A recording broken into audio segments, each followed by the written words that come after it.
The second-generation Audi R8 V10 Spyder carries on all of the wonderful traits of the first model. It's both fast and comfortable, the kind of all-rounder than you could only dream about a decade or two ago.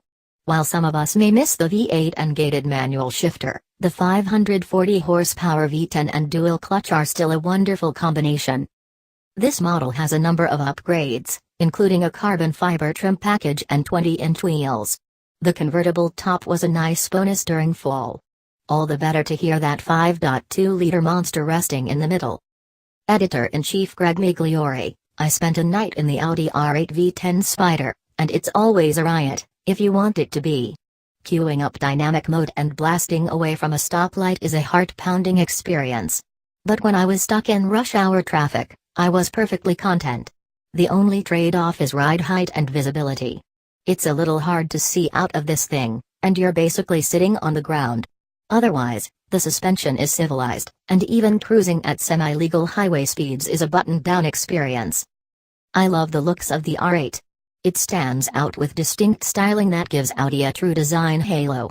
I found myself sipping coffee and staring at it during a video shoot.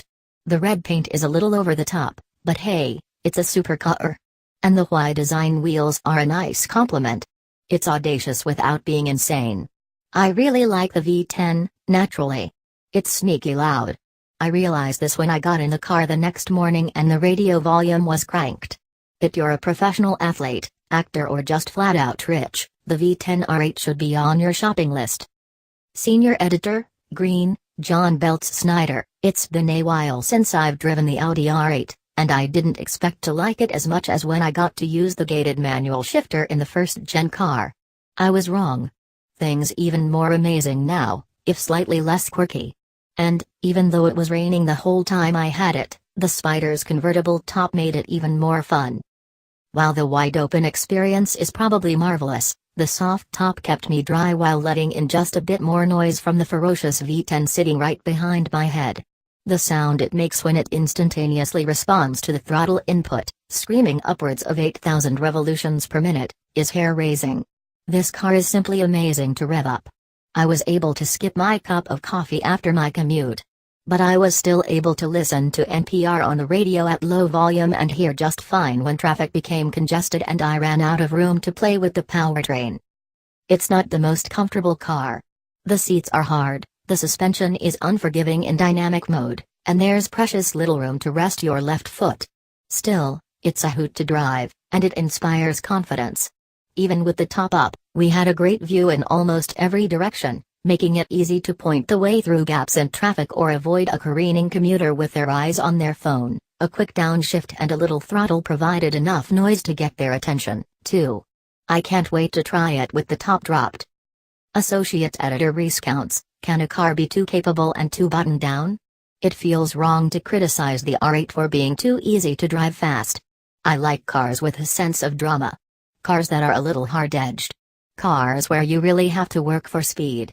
Everything comes so easy, so naturally to the R8 that it wasn't as satisfying as I wanted it to be. That said, this is still a very fast and capable machine. This V10 is a wonder.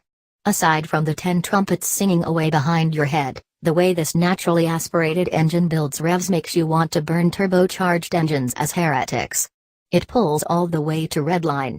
A simple pull of the right paddle repeats the process. The 7-speed dual clutch is great, too. Fast when you need it to be, smooth when you don't. Nail the go pedal and let Quattro sort out the traction. And the suspension.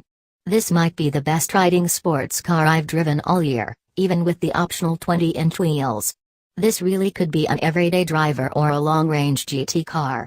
It's super comfortable, though passenger space is a little limited. The limitless headroom was a nice bonus this time of year.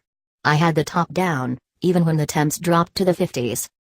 General Manager Adam Morath: Since its release, the Audi R8 has held the distinction of being one of the most drivable supercars on the market. I've found that to ring truer each time I get behind the wheel. This was my first opportunity to pilot an R8 with Audi's 7-speed S-tronic dual-clutch transmission. The paddles were responsive and performed nearly instant, pavement-rattling downshifts with ease. For the Spyder variant, a convertible top adds a whole new element to the R8 experience. For a peek at the roof in action, check out my shortcut below. And apologies for the sound, that V10 is loud.